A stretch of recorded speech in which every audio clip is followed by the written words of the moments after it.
نحمده ونصلي ونسلم على رسوله الكريم أما بعد فأعوذ بالله من الشيطان الرجيم بسم الله الرحمن الرحيم قال الله سبحانه وتعالى سبحان الذي أسرى بعبده ليلا من المسجد الحرام إلى المسجد الأقصى الذي باركنا حوله لنريه من آياتنا إنه هو السميع البصير صدق اللہ العظیم۔ کی محمد سے وفا تو نے تو ہم تیرے ہیں، یہ جہاں چیز ہے کیا لوح و قلم تیرے ہیں۔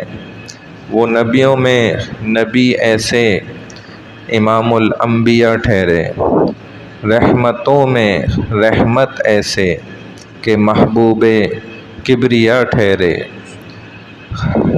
اللہ کے رسول صلی اللہ علیہ وسلم جب آپ صلی اللہ علیہ وسلم کو بہت زیادہ ستا دیا گیا، تنگ کیا گیا،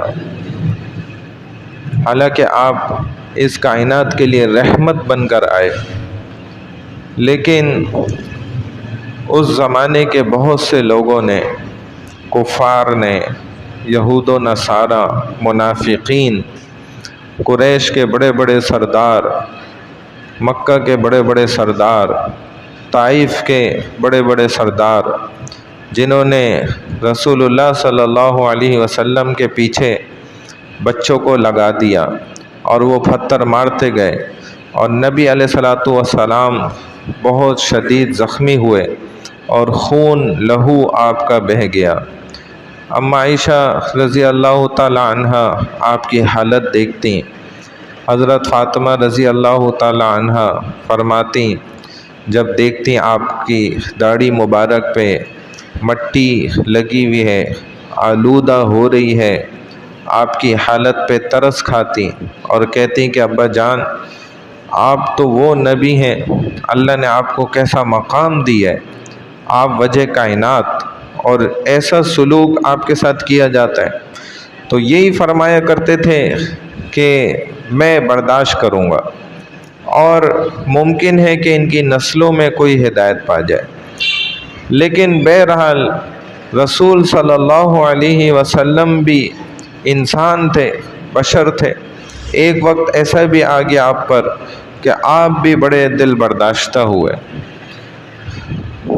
ایسے بہت سے مواقع آئے جب آپ پہ وحی بند ہو گئی، تو حضرت خدیجہ رضی اللہ تعالی عنہ نے بھی جب کہہ دیا کہ یا رسول اللہ کیا بات ہو گئی، اللہ آپ سے کہیں ناراض تو نہیں ہو گئے، تو آپ کے دل پہ جا کے لگی اور آپ واقعی پھر سوچنے پہ مجبور، تو اللہ نے فوراً پھر آیات بھیج دی اور دلاسا دے دیا کہ ہم آپ سے تھوڑی کوئی روٹھ سکتے ہیں یا ناراض ہو سکتے ہیں۔ تو اللہ کے رسول صلی اللہ علیہ وسلم بھی انسان تھے، اور آپ بھی بشری تقاضے کے مطابق کبھی کبھی بہت زیادہ غمگین ہو جایا کرتے تھے۔ تو یہ وہ وقت تھا کہ آپ اب غم کے مارے نڈھال تھے، ایسی حالت تھی اللہ کے نبی کی، اتنا ستائے گئے، اتنا تنگ کیے گئے، اتنا آپ کو زخمی کیا گیا۔ طائف کا جب موقع آیا وہ بڑا سخت تھا آپ کے لیے۔ بس اس کے بعد نبی علیہ السلام آرام فرما رہے تھے، جبرائیل آ گئے اور آ کر نبی علیہ السلام کے پیر دبانے لگ گئے، تو نبی علیہ السلام اڑ گئے، آنکھ کھل گئے۔ یا رسول اللہ، اللہ نے آپ کے سفر کی تیاری مکمل کر لی ہے، جیسے آپ کو دبایا گیا تنگ کیا گیا، جس پریشر سے آپ کو کوشش کی گئی، اسی پریشر سے اللہ اب آپ کو اوپر اٹھانا چاہتے ہیں۔ اب اللہ کی طرف سے آپ کی مہمان نوازی ہوگی اور براہ راست آپ سے ملاقات ہوگی، آپ کی سواری ہوگی، آپ سفر کریں گے، پھر آپ کو سیر کرائی جائے گی، یہ سارے معاملات ہونے۔ اب جبرائیل نے کہا یا رسول اللہ آ جائیں بس، اب تیاری پکڑیں، اب اللہ کی طرف آپ کا سفر ہے۔ تو رسول اللہ صلی اللہ علیہ وسلم تیار کھڑے ہو گئے، حشاش بشاش، آپ کی طبیعت میں تبدیلی آئی اور فرمائے کہ یہ براق ہے، جنت کی سواری آپ کے لیے بھیجی گئی ہے اللہ کی طرف سے، اسپیشل پروٹوکول کے ساتھ، اسپیشل سواری ہے، براق اس کا نام ہے۔ براق کیا ہے؟ بجلی سے زیادہ تیز۔ براق کے معنی یہی ہے کہ جو بجلی کی کڑک ہوتی ہے نا، بجلی اس سے بھی تیز رفتار، برق رفتار۔ تو اللہ کے رسول صلی اللہ علیہ وسلم کی یہ سواری جب آپ اس پر تشریف فرما ہوئے تو فرمانے لگے واہ واہ یا رسول اللہ، کیا سواری پائی ہے اور کیا سوار ہے اس کے اوپر زبردست، آج تک میں نے ایسی سواری اور ایسا سوار نہیں دیکھا۔ جبرائیل کہہ رہے ہیں، فرشتے جو سارے نبیوں کے ساتھ وقت گزار کے آئے ہیں، اللہ کے عرش کو دیکھ کر آئے ہیں، اللہ کے سارے ماحول کو دیکھا ہوا ہے، سارا علم اللہ نے ان کو عطا فرمایا ہے، فرشتوں کے ماحول میں رہے ہیں، ان کے سپیریئر ہیں، سربراہ ہیں، امین ہیں، ایسے زبردست طاقتور فرشتے ہیں کہ 600 پر اللہ نے ان کو دیے، اور اگر ایک پر کھول دیں دنیا کے اندر تو سارا مشرق ڈھک جائے، اگر دوسرا پر کھول دیں تو سارا مغرب ڈھک جائے، اگر ساتوں زمین کے ساتوں سمندروں کو اٹھا کے کائنات کا سارا پانی ان کے سر پہ ڈال دیا جائے تو ایک قطرہ نیچے نہ گرے۔ یہ وہ فرشتے ہیں کہ جن کو اللہ نے کہا کہ جبرائیل آ جاؤ، اور دیکھو یہ جنت ہے، ادھر اپنی آب و تاب کے ساتھ پوری طاقت کے ساتھ تم نے سیر کرنی ہے، آج جاؤ ذرا سیر شروع کرو۔ تو جبرائیل کہتے ہیں میں اپنی آب و تاب پوری پاور کے ساتھ طاقت میں آ گیا۔ کہتے ہیں جب یہ پوری طاقت میں آ جاتے ہیں تو ایسے ہو جاتے ہیں جو میں نے ابھی بتایا، اور میں پوری طاقت کے ساتھ اڑتا رہا، جنت کو گھومتا رہا، چکر مارتا رہا، لگاتا رہا۔ جب میں تھک ہار کے واپس آیا تو اللہ نے مجھ سے پوچھا جبرائیل تو نے میری کتنی جنت دیکھ لی بتا ذرا۔ تو میں نے کہا یا اللہ میں نے تقریباً اکثر حصہ جنت کا پورا سیر کر کے آ گیا ہوں۔ تو اللہ نے فرمایا جبرائیل تو نے میری جنت کا 1% حصہ بھی نہیں دیکھا۔ اور جبرائیل جب ڈر جاتے تھے، خوف زدہ ہو جاتے تھے تو یہ کہتے ہیں کہ چڑیا کے برابر ان کی جسامت ہو جاتی تھی، ایسے چھوٹے بن جاتے تھے۔ تو یہ فرشتہ کہہ رہا ہے آج کہ یا رسول اللہ کیا سواری ہے اور کیا اس پر شہ سوار ہے، میں نے پہلی دفعہ ایسا دیکھا ہے۔ براق پر آپ تشریف فرما ہوئے اور جبرائیل ساتھ میں لے کر ان کو اڑے تیزی کے ساتھ۔ یہاں سے پہلے سفر ہوا ہے زمینی سفر، پھر بعد میں آسمانی سفر ہوا ہے، پھر جنت کی سیر ہے، پھر دوزخ کی آپ کو سیر کرائی گئی، پھر اللہ نے اپنے پاس تک بلایا۔ تو یہ سارے معاملات ہوئے۔ سبحان الذی، یہ قرآن کی واحد ایک اکیلی اکلوتی صورت ہے جس کو سبحان کے لفظ کے ساتھ شروع کیا گیا۔ سبحان یعنی کہ پاکیزہ، سبحان جو صاف ستھرا ہے۔ لیکن اللہ نے ادھر کیا لاجک دی کہ اے دنیا والو تمہاری ساری فزکس، تمہاری ساری زولوجی، تمہاری ساری بوٹنی، اسی طرح تمہارے سارے فلکیات کے جو مضامین ہیں، زمین و آسمان، آگ اور پانی، ان سب کو معلوم کرنے کی ساری سائنسیں ادھر دیکھو فیل ہو جائیں گی۔ یہ ہے سبحان الذی، پاکیزہ ہے وہ اللہ کی ذات، الذی جس نے اسرا یہ زمینی سفر کرایا۔ اسرا یہ بڑی خصوصیت کے ساتھ نا الف لام کے ساتھ بیان کیا، یعنی کہ یہ مخصوص بات ہو رہی ہے اور یہ کوئی عام سفر نہیں ہے، یہ اللہ ان کو یہ سفر کرا رہے ہیں، یہ اللہ اور اس کے بندے کا سفر ہے، آپس کی ملاقات کا۔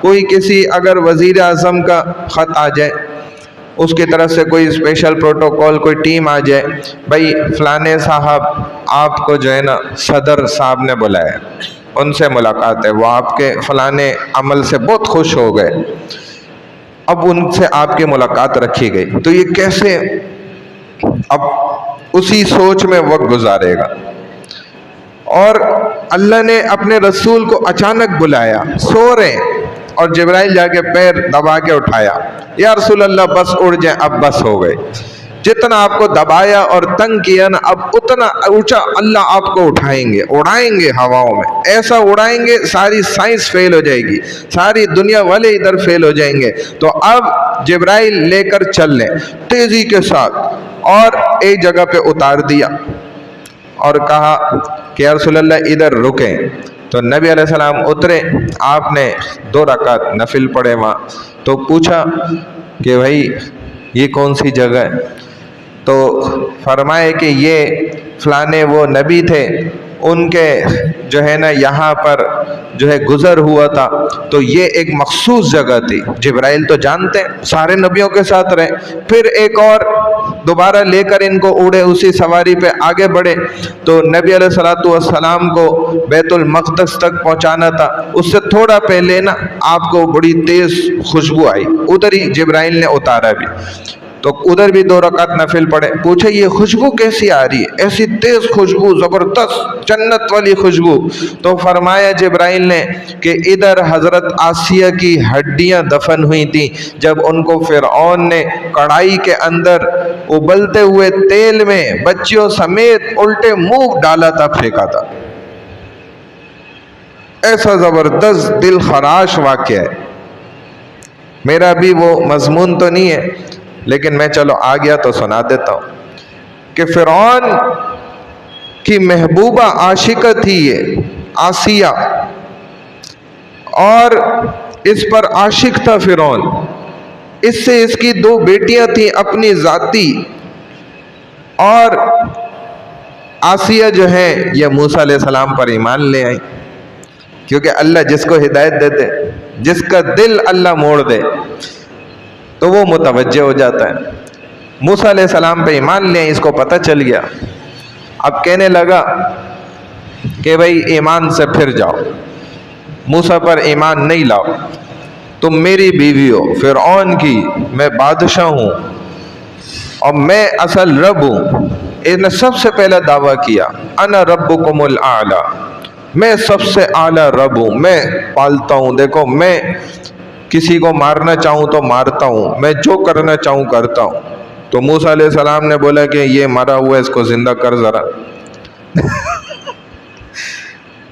تو فرعون نے بولا کہ ایسے نہیں، میں ایسے کر کے دکھاؤں گا کہ یہ شخص ہے بہت نیک ہے، اس کو مار دیا، اور کہا دیکھ یہ شخص ہے بہت برا شخص ہے، اس کو میں نے زندہ چھوڑا، دیکھ میں نے زندہ کر دیا۔ موسیٰ علیہ السلام نے بولا نہیں، یہ جس کو تو نے مارا اس کو زندہ کر کے دکھا تو میں تجھے خدا مانوں۔ اب وہ کہاں سے زندہ کرتا، پھنس گیا، تو سمجھ تو آ گئی تھی لیکن مان نہیں رہا تھا۔ تو آسیہ کو فرعون نے کہا کہ تو موسیٰ کا ایمان چھوڑ، اس نے کہا میں تو نہیں چھوڑتی۔ پھر اس نے تیاری کرائی، بہت بڑا کڑھائی کے اندر تیل ابلوایا آگ کے نیچے، اور جب وہ کھولنے لگ گیا تو اس نے پہلے اپنی بڑی بیٹی کو پکڑوایا اور کہا اپنے غلاموں کو کہ اس کو الٹا کر کے اس کے اندر پھینکو۔ اس ماں کے سامنے اس کو انہوں نے الٹا کرا اور تیل کی کڑھائی کے اندر پھینک رہے، تو بچی خاموش، بالکل کچھ نہیں کہہ رہی، اور وہ پھینک دیا انہوں نے کڑھائی کے اندر۔ جاتے ہی وہ ایک دم ظاہر ہے ابلتا تیل، تو وہ اس کے اندر جاتے ہی مر گئی، اس کی روح نکلی۔ تو آسیہ کو اللہ نے نا اس کی روح نکلتے ہوئے دکھایا، یہ منظر ان کی بیٹی کی روح نکلتے ہوئے، فرعون نہیں دیکھ رہا، آسیہ دیکھ رہی، اور حضرت آسیہ کے دونوں ہاتھوں پہ اس نے کیل لگوائے، دیوار میں چنوایا، دونوں پیروں پہ بھی کیل لگائے، دیوار پہ چنوا دیا۔ وہاں سے حضرت آسیہ اسی تکلیف میں دیکھ رہی، تو دیکھ رہی ہے بیٹی کہہ رہی ہے کہ اماں جان میں کامیاب ہو گئی، فزت ورب الکعبہ، آپ سنتے ہیں نا کہ کعبے کے رب کی قسم میں کامیاب ہو گئے، اور میں جنت میں جا رہی ہوں، آپ بھی آ جاؤ۔ یہ کہتی ہوئی اس کی روح گئی۔ تو اب تو ماں کے اندر اور زیادہ ایمان جوش مارنے لگ گیا کہ یہ کیا چیز ہے فرعون۔ اب دوسری بیٹی اس نے پکڑوائی، بولا آسیہ ایمان چھوڑتی ہے نہیں چھوڑتی موسیٰ پہ؟ کہتی ہے نہیں۔ دوسری چھوٹی بیٹی پکڑوائی، الٹا کروایا، اس کو بھی کڑھائی میں پھینکوا دیا۔ اب کہا اس کی روح نکلی، حضرت آسیہ دیکھ رہی ہیں، روح نکلتے ہوئے جا رہی ہے اور کہہ رہی ہے وہ بھی یہی بات کہ اماں جان میں کامیاب ہو گئی، میں جنت جا رہی ہوں، آپ بھی آ جائیں۔ تو حضرت آسیہ کا تو ایمان اور مضبوط۔ فرعون پوچھنے لگا کہ اب ایمان چھوڑتی ہے موسیٰ پہ؟ کہتی ہے نہیں۔ کہا اب تجھے اس کڑھائی میں تیل کی نہ ڈالا جائے گا، دیکھ لے، سوچ لے، وقت لے لے، سارے آپشن دیے۔ اس نے کہا نہیں، یہ میں تو کامیاب ہو گئے۔ تو اس نے حضرت آسیہ کو بھی اٹھوایا اور الٹا کروا کے نا کڑھائی کے اندر ڈلوایا۔ تو حضرت آسیہ کی بھی روح نکلی اور کامیابی کے ساتھ اڑتی ہوئی جنت پہنچ گئے۔ تو حضرت جبرائیل نے فرمایا یا رسول اللہ یہ حضرت آسیہ کی نا ادھر ہڈیاں دفن ہوئی تھیں، یہ وہاں سے خوشبو اب تک آ رہی ہے۔ رسول اللہ صلی اللہ علیہ وسلم 2 رکعت نفل پڑھی، پھر آپ آگے بڑھے بیت المقدس، اور ادھر کچھ اعلانات ہوئے، سارے نبی موجود ہیں اور صفے درست کر رہے ہیں اور انتظار ہو رہا ہے کہ کون آئے گا اور امامت کرے گا۔ تو جبرائیل رسول اللہ صلی اللہ علیہ وسلم کو براق سواری پر لے کر وہاں پہنچتے ہیں، ادھر اترتے ہیں اور پھر یہ اعلان کرتے ہیں کہ نبیوں کے سردار یہ آ گئے، نبیوں کے امام یہ آ گئے، حضرت محمد مصطفیٰ صلی اللہ علیہ وسلم میں اب سارے نبیوں کی شریعت ختم کر دی گئی، اس نبی کی شریعت قیامت تک چلے گی، سارے نبیوں کی نبوت ختم ہو گئی۔ اب اگر کوئی نبی بھی اٹھ کر آ جائے گا، چاہے وہ حضرت موسیٰ ہو یا عیسیٰ ہو یا جو بھی ہو، تو وہ پھر امتی بن کر آئیں گے، رسول اللہ صلی اللہ علیہ وسلم کے نبی بن کر نہیں آئیں گے۔ یہ اعلان ہو گیا۔ اور پھر ایک اعلان ہوا کہ الیوم اکملت لکم دینکم واتممت علیکم نعمتی ورضیت لکم الاسلام دینا، آج جو ہے دین تم پر کامل اور مکمل کمپلیٹ کر دیا گیا، تمہارے لیے دین اسلام کو پسند کر لیا گیا۔ اب یہ نبی ہے جو سردار ہے اور امام ہے نبیوں کے۔ اب آپ مصلی پر گئے، آپ نے 2 رکعت نفل وہاں پڑھائے جماعت کے ساتھ، پھر وہاں سے حضرت جبرائیل رسول اللہ صلی اللہ علیہ وسلم کو براق پہ پھر سوار کر کے اور وہاں سے پھر بجلی کی زیادہ تیز رفتاری کے ساتھ اوپر کی جانب سفر کرنا شروع کیا۔ تو اللہ کے رسول صلی اللہ علیہ وسلم کا نا یہاں پر اوپن ہارٹ سرجری بھی کی گئی۔ جب جبرائیل آئے نا آپ کے پاس تو 2 تشتریاں لے کر آئے، ایک تشتری کے اندر جنت کا پانی تھا اور دوسری کے اندر نور بھرا ہوا تھا، روشنی زبردست۔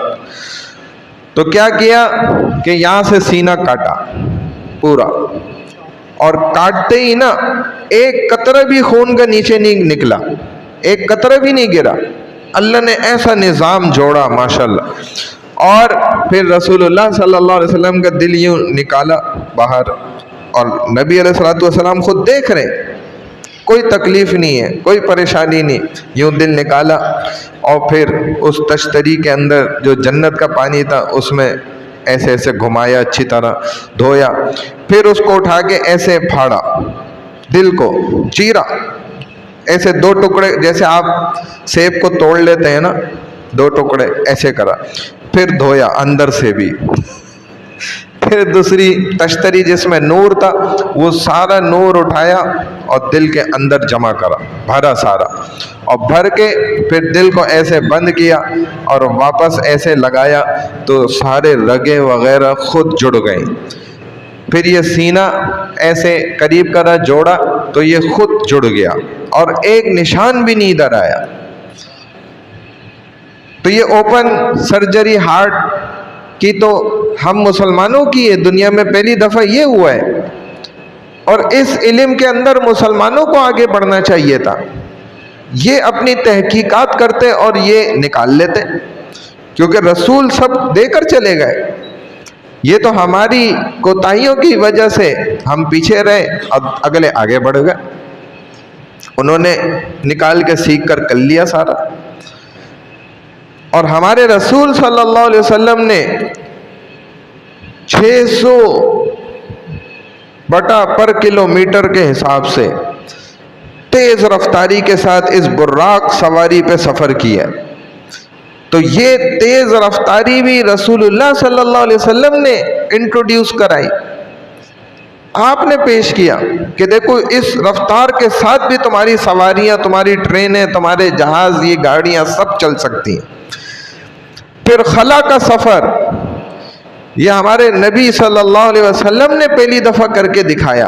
اس سے پہلے دنیا میں یہ کانسیپٹ ہی نہیں تھا، کوئی اس کو کرنا یقین ہی نہیں سمجھ سکتا تھا۔ ان چیزوں کو مسخر کر کے ہمارے نبی نے دکھایا۔ یہ دیکھیں، خلاؤں سے اوپر کا سفر کیا، وہاں تک سفر کیا جہاں تک آج کا جدید انسان بھی سفر نہیں کر سکتا۔ تو ہمارے نبی تو جدید زمانے کے بھی نبی تھے، صرف پرانے زمانے کے نبی نہیں تھے۔ انہوں نے وہ کام کر کے دکھا دیا مسلمانوں کو کہ جو دنیا میں کوئی سوچ نہیں سکتا تھا۔ تو اللہ کے رسول صلی اللہ علیہ وسلم کو جبرائیل نے اوپر کی جانب سفر شروع کرایا۔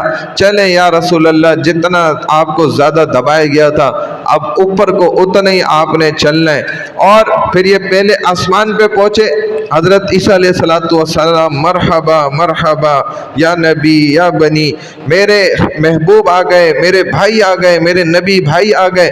پھر دوسرے آسمان پہ پہنچے، پھر وہاں پر جو ہے حضرت موسیٰ علیہ السلام اور دیگر حضرت اسحاق علیہ السلام، دیگر انبیاء علیہ السلام، وہ کہہ رہے مرحبا ہمارے نبی بھائی آ گئے۔ پھر تیسرے آسمان پہ حضرت یوسف علیہ السلام، پھر چوتھے پر، پھر پانچویں پر، چھٹے پر، ساتویں آسمان پہ جب آپ پہنچے تو وہاں پر حضرت ایک بہت خوبصورت لباس میں، سفید داڑھی ہے، امامہ باندھے ہوئے ہیں، اور ایک روایت میں آتا ہے کہ وہ کھڑے اور استقبال کر رہے ہیں کہ زبردست، مبارک ہو میرا بیٹا آ گیا، میرا بیٹا نبی آ گیا۔ ایک روایت میں ہے کہ وہ بیت اللہ وہاں موجود ہے جو اوپر کی جانب، اسی بیت اللہ سے اوپر، اور 70,000 ہر ایک دفعہ میں اس کا فرشتے طواف کر رہے ہیں۔ جب وہ چلے جاتے ہیں کر کے اگلے آ جاتے ہیں، یہ جو پہلے گئے ان کا قیامت تک اب دوبارہ باری نہیں آنی، ایسی تعداد میں فرشتے ادھر طواف کر رہے ہیں۔ تو اس بیت اللہ کے ساتھ ٹیک لگا کے بیٹھے ہوئے اور اٹھتے نہیں ہیں۔ نبی آ گئے، حضرت محمد مصطفیٰ صلی اللہ علیہ وسلم تشریف لے آئے، اور آپ چل کے ان کے پاس جاتے ہیں اور وہ اٹھ کر آپ کو پیشانی پہ بوسہ دیتے ہیں اور گلے لگا لیتے ہیں۔ اور یہ کون ہے؟ حضرت ابراہیم علیہ السلام، کہ میرے نسل سے میرا بیٹا ہے۔ تو اللہ نے یہ سبق بھی ادھر دے دیا کہ اولاد ہو چاہے وہ نبی کیوں نہ بن جائے، کتنے مقامات اونچے حاصل کیوں نہ کر لے، کتنی اونچی اس کو سیٹ کیوں نہ مل جائے، کتنا بڑا عہدہ اس کو حاصل کیوں نہ ہو جائے، لیکن ہے وہ اپنے باپ کی ہی اولاد، چاہے وہ کتنا آگے بڑھ جائے۔ تو حضرت ابراہیم بیٹھے رہے، جب وہ پہنچ گئے تو اٹھ کر بوسہ لیا، گلے لگایا کہ میرا بیٹا آ گیا، نبی آ گیا۔ یہ آپ نے عمل کیا۔ اب آگے بڑھے، جبرائیل ہیں ساتھ، براق ہے جنت کی سواری، پھر رسول اللہ صلی اللہ علیہ وسلم اس پہ سوار ہوئے اور اوپر کی جانب جا رہے ہیں۔ تو جاتے جاتے ایک مقام آ گیا جو سدرۃ المنتہا کا ہے، جس کا ذکر اللہ نے قرآن میں بھی فرمایا، سدرۃ المنتہا۔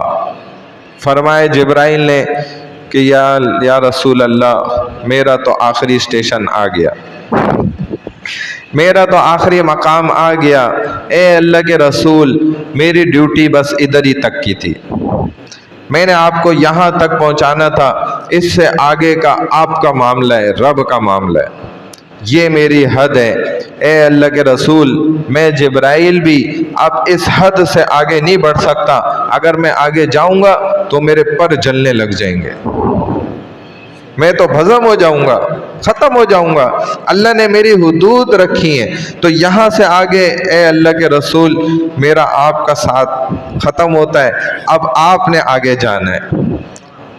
اب رسول اللہ صلی اللہ علیہ وسلم کی اللہ نے نا پوری تیاری کروا دی تھی، دل دھلوا دیا، جنت کی سواری پہ سوار کروا دیا، دنیا کا چکر لگوا دیا، چند لمحوں میں یہ سب کام، اور پھر اوپر کی جانب آتے ہوئے نبیوں کی امامت بھی ہو گئی، نبیوں سے ملاقاتیں ہو گئیں، اب سدرۃ المنتہا کے مقام تک پہنچ گئے۔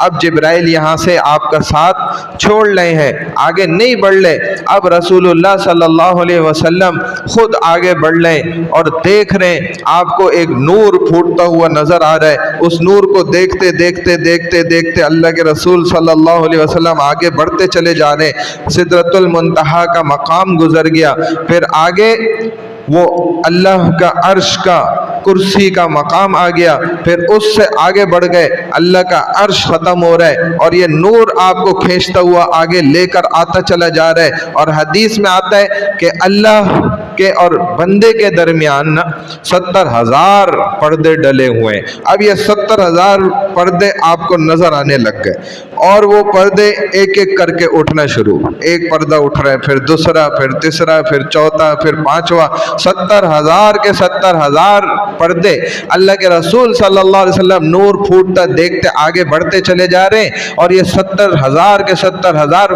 پردے اڑتے چلے گئے۔ جب یہ آخری پردہ اٹھ گیا تو اللہ کے رسول صلی اللہ علیہ وسلم بالمشافہ، بالکل فزیکلی ظاہری طور پر اللہ سامنے آپ کے بالکل موجود، اور رسول صلی اللہ علیہ وسلم بالکل سامنے موجود، اور اللہ فرما رہے کہ میرے نبی آپ آتے رہے میرے پاس، آپ آگے بڑھیں، آپ اور قریب آ جائیں، آپ اور قریب آ جائیں۔ تو اللہ کے رسول صلی اللہ علیہ وسلم بے انتہا خوشی کے عالم میں، آپ تبسم کی حالت میں، آپ کے اندر خوشی کی لہریں دوڑ رہی تھی۔ اللہ کے رسول صلی اللہ علیہ وسلم سارے غم بھول گئے کہ مجھے کوئی قریش کے سرداروں نے ستایا بھی تھا، طائف والوں نے جو ہے مجھے پتھر بھی مارے تھے، اور میرے منہ پر جو ہے دعوت دینے کے باوجود ابو جہل نے مجھے گالیاں دی، برا بھلا کہا اور منہ پھیر لیا، اور مکہ والے ہر ایک کو میں سمجھاتا رہا، وہ مجھے انکار کرتے رہے، میرے خلاف کھڑے رہے، مجھ سے جو ہے جنگ کرتے رہے، مجھ سے لڑتے رہے، میرے صحابہ کو تکلیفیں دیتے رہے۔ یہ سارا کچھ آج رسول اللہ صلی اللہ علیہ وسلم کے ذہن سے نکل گیا، اور آپ صرف اور صرف یہ سوچ کر وہاں تک پہنچے تھے کہ آج تو میرے رب سے میرے سامنے 1 to 1 ملاقات ہونی ہے، تو سارے غم مٹ جانے، اللہ سامنے موجود، اور اپنے حبیب کو فرما رہے کہ میرے حبیب میرے اور قریب آ جائیں۔ تو حدیث میں آتا ہے کہ رسول اللہ صلی اللہ علیہ وسلم اس قدر قریب گئے کہ جیسے دو بندے دو زانوں بیٹھے ہوں اور ان کے گھٹنے آپس میں ایک دوسرے سے ٹکرا جائیں۔ کیا یہ منظر ہوگا؟ اف اللہ! ہمارے ایک استاد فرمایا کرتے تھے کہ اللہ نے نا ایسی طاقتیں رسول صلی اللہ علیہ وسلم کے اندر خصوصی نازل فرمائی ہیں کہ وہ اللہ کو دیکھ سکتے، اللہ کو برداشت کر سکتے، ورنہ تو اللہ کی تو بنائی ہوئی جو مخلوق ہے نا حور، وہ ایک اپنا بال ادھر لٹکا دے تو یہ سورج ماند پڑ جائے اور قیامت تک اس دنیا میں اندھیرے کا نام و نشان مٹ جائے۔ یہ اس ایک مخلوق کا اثر ہے، تو اللہ کی اپنے نور کی کیا حیثیت ہوگی، اس سے اندازہ لگا۔ جو موسیٰ پر اللہ نے دکھایا کہ میں دیکھو کوہ طور پہ ڈالتا ہوں اپنا ایک نور، اے موسیٰ اگر اس نے برداشت کر لیا تو تم بھی برداشت کر لو گے، اگر یہ پھٹ گیا تو پھر تم بھی یاد رکھو۔ تو جب ڈالا وہ ریزہ ریزہ ہو گیا پورا پہاڑ، اور موسیٰ علیہ السلام اپنے خچر یا جو گدھا تھا اس سمیت جو ہے بے ہوش۔ یہ اللہ کا نور ہے۔ آج وہ سارے نور کے ساتھ اللہ اپنے حبیب صلی اللہ علیہ وسلم کے سامنے، اب رسول اللہ صلی اللہ علیہ وسلم نے کیسے باتیں کی ہوں گی اپنے رب سے، آمنے سامنے ایسی میٹھی میٹھی اور زبردست باتیں ہوئیں، یہ تو اللہ کے رسول اور اللہ ہی جانتے ہیں۔ اور ہمیں یہ یقین ہے ضرور بھی ضرور اللہ کے رسول صلی اللہ علیہ وسلم جو ایسی ہستی ہیں کہ جس وقت سارے انبیاء نفسی نفسی کی پکار لگا رہے ہوں گے، اس وقت یہ نبی بھی امتی امتی کی پکار لگاتے ہیں، تو ضرور بھی ضرور اس وقت بھی اللہ کے رسول صلی اللہ علیہ وسلم امت کو ہرگز بھی نہیں بھولے ہوں گے۔ اور انہوں نے خصوصی معاملات ضرور اللہ سے طے کیے ہوں گے کہ اللہ یہ میری امت، اس کو آپ بخش دیں، اس کو آپ بچا لیں، اس کا کچھ کر لیں، ضرور بھی ضرور اللہ سے انہوں نے یہ بات کری ہو۔ ہم اپنا ایک تصور پیش کر رہے ہیں کیونکہ ہم اپنے نبی سے ایسے ہی عقیدہ رکھتے ہیں، ہماری تو یہی سوچ ہے۔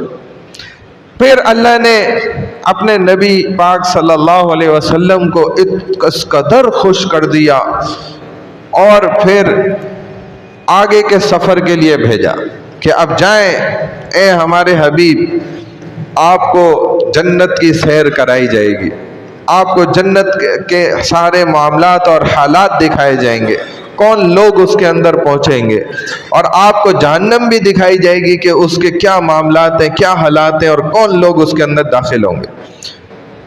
پھر اب یہ بڑا تفصیلی معاملہ ہے کہ اللہ کے رسول صلی اللہ علیہ وسلم نے پوری جنت کی سیر فرمائی، ایسے ایسے حسین مناظر دیکھے آپ نے، اور ایسے ایسے محلات دیکھے۔ جنت الاعلی جو سب سے اونچی جنت ہے، جس کا مقام سب سے اونچا ہے، یعنی کہ وہ اللہ کے سمجھ لیں عرش کے ساتھ اس کی چھت جڑی ہوئی ہے، ایسی زبردست جنت۔ اور اس جنت میں موجود جو اللہ سبحانہ و تعالیٰ نے نعمتیں رکھی ہیں، وہ اسپیشل نعمتیں ہیں، بہت مخصوص، اور اس جنت میں ہی اللہ کے رسول صلی اللہ علیہ وسلم خود موجود ہوں گے بنفس نفیس۔ اور نبی علیہ السلام نے فرمایا کہ میرے قریب جو لوگ ہوں گے نا، وہ کون ہوں گے؟ تو وہ اعمال آپ نے مختلف گنوائے کہ جو میرے مقصد زندگی پر اپنی زندگی گزاریں گے۔ آپ کی زندگی کا سب سے بڑا مقصد کیا تھا؟ دین کی محنت کا کام تھا۔ آپ امتیوں سے بھی یہی چاہتے ہیں کہ ان کے مشن کو جو آگے کنٹینیو کرے، اور امر بالمعروف نہی عن المنکر کا مشن جو پکڑ لے، پھر جو آپ صلی اللہ علیہ وسلم پر درود زیادہ کثرت سے پڑھتے ہیں، یہ آپ کے قریب ہوں گے۔ تو مختلف آپ نے نشانیاں بتائیں اس جنت کے اندر پہنچنے والے، آپ کے قریب پڑوس میں رہنے والے۔ پھر اسی طرح جنت کے بعد جو ہے آپ کو دوزخ کے حالات دکھائے گا، جو بڑے غمگین کر دینے والے حالات، آپ دیکھ کر حیران رہ گئے اور پریشان بھی ہو گئے کہ یا اللہ تو میرے امتیوں کو اس سے بچا کے رکھ، اور جائیں تو براہ راست جو ہے نا جنت میں جانے والے بن جائیں، ان کا مناقشہ نہ ہو جائے۔ یہ کیا ہے؟ حدیث میں فرمایا نبی صلی اللہ علیہ وسلم نے کہ دعا یہ کرو اللہ سے کہ اللہ ہمیں بے حساب جنت میں ڈال دے، ہم جنت میں داخل ہوں بغیر حساب کتاب کے، ہمارا حساب کتاب نہ لیا جائے، کیونکہ فرمایا اگر اللہ نے پوچھ لیا، مناقشہ کر لیا کہ میرے بندے تو نے یہ کام کیوں کیا تھا، کس لیے کیا تھا، کیا وجہ تھی، جس سے یہ پوچھ لیا گیا، بس سمجھو وہ تو پھنس گیا، ہم کہاں اپنے رب کے سامنے جواب دے سکتے۔ تو فرمائے کہ ایسا معاملہ ہو کہ اللہ کہے کہ بس ٹھیک ہے بھائی جاؤ، جانے دے اس کو جنت میں، کوئی حساب لینے نہ کھڑا ہو جائے وہاں، کیونکہ اگر حساب کتاب شروع ہو گیا تو بندہ پھنس جائے گا۔ بڑی بڑے لوگوں کی بڑی بڑی نیکیاں جو ہے نا، اگر یہ دکھاوا ہوگا کہ میں دکھانے کے لیے ادھر بیٹھ کے لوگ میری واہ واہ کریں اور میں اللہ رسول کی بات کروں اور لوگوں کے دلوں میں میری جو ہے محبت آ جائے اور لوگ مجھ پر لٹائیں اور خرچ کریں، تو یہ نہیں چاہیے۔ یہ کس لیے ہو کہ بھائی میں اور آپ کامیاب ہو جائیں، خالص میرا مقصد یہی ہونا چاہیے۔ یہ ہے اخلاص۔ یہ اللہ کے رسول صلی اللہ علیہ وسلم نے ہمیں تعلیمات دی، ہمیں تعلیمات یہ ملی ہیں۔ اگر دکھاوا ہو گیا تو خطرناک پکڑ ہے۔ تو ہم نے دین کی محنت کا کام کس مقصد سے کرنا ہے؟ اللہ اس کے رسول کو خوش کرنے کے، اور ہم اس محنت کی وجہ سے بخش دیے جائیں، رب ہمیں معاف کر دے، رب ہمیں ہمارے اصل مقام تک پہنچا دے۔ اللہ کے رسول صلی اللہ علیہ وسلم کی دلی خواہش یہی ہے۔ اللہ ہم سب کو جو ہے عمل کی توفیق عطا فرمائے۔ اللہ ہمیں وہ کام کرنے کی توفیق عطا فرمائے جو اللہ کے رسول صلی اللہ علیہ وسلم دل سے چاہتے تھے۔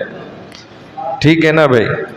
اللہ تعالیٰ ہم سب کو باعمل بنائے اور اخلاص کے ساتھ دین کی محنت کرنے والا بنائے، دین کی بات سننے والا بنائے، سننے سے زیادہ جو بولنے والا ہے اس کو عمل کی توفیق عطا فرمائے۔ الحمدللہ رب العالمین والعاقبۃ للمتقین والصلاة والسلام علی سید الانبیاء والمرسلین نبینا محمد وعلی آلہ واصحابہ اجمعین۔ اللہم اہدنا فیمن ہدیت وعافنا فیمن عافیت وتولنا فیمن تولیت وبارک لنا فیما اعطیت۔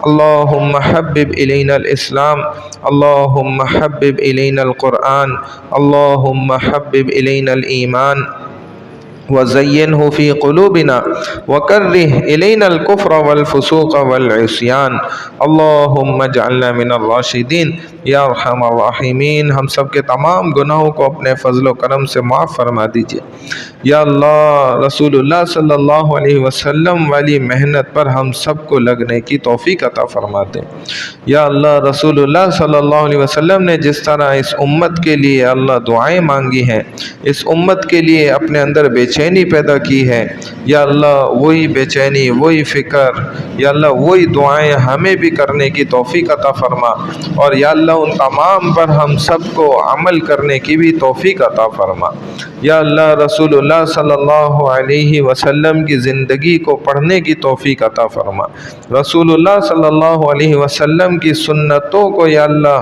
سیکھنے کی توفیق عطا فرما یا اللہ۔ رسول اللہ صلی اللہ علیہ وسلم والی زندگی ہم سب کو عطا فرما یا اللہ۔ رسول اللہ صلی اللہ علیہ وسلم نے جتنی خیریں، برکتیں، وسعتیں اور رحمتیں ہمارے لیے مانگی یا اللہ، ان سب کو ہمارے حق میں قبول فرما لے یا اللہ۔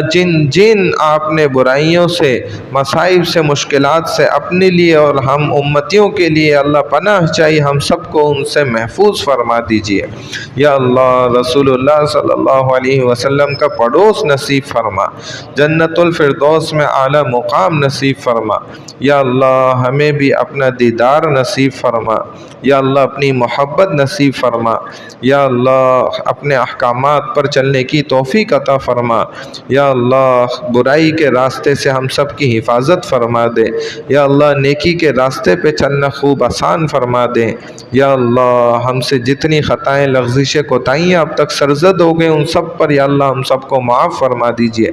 آئندہ کی زندگی گناہوں سے بچ کر گزارنے کی توفیق عطا فرما دیجئے یا اللہ۔ جتنے بھی مسلمان جہاں کہیں بھی پریشان حال ہیں، سب کی پریشانیوں کو دور فرما دیجئے۔ بیمار حال ہیں تمام کو صحت شفا کامل عاجلہ نصیب فرما دیجئے۔ اس دنیا سے رخصت ہو چکے ان تمام کی مغفرت فرما دیجئے، خصوصاً ہمارے والدین، عزیز و اقارب، رشتہ دار، ان کی قبروں کو نور سے منور فرما دیجئے یا اللہ۔ ہماری تمام دعاؤں کو، نیک حاجات کو اپنی بارگاہ عظیم میں قبول و منظور فرما لیجئے۔ سبحان اللہ و بحمدہ، سبحانک اللہم و بحمدک، نشہد ان لا الہ الا انت، نستغفرک و نتوب الیک، برحمتک یا ارحم الراحمین۔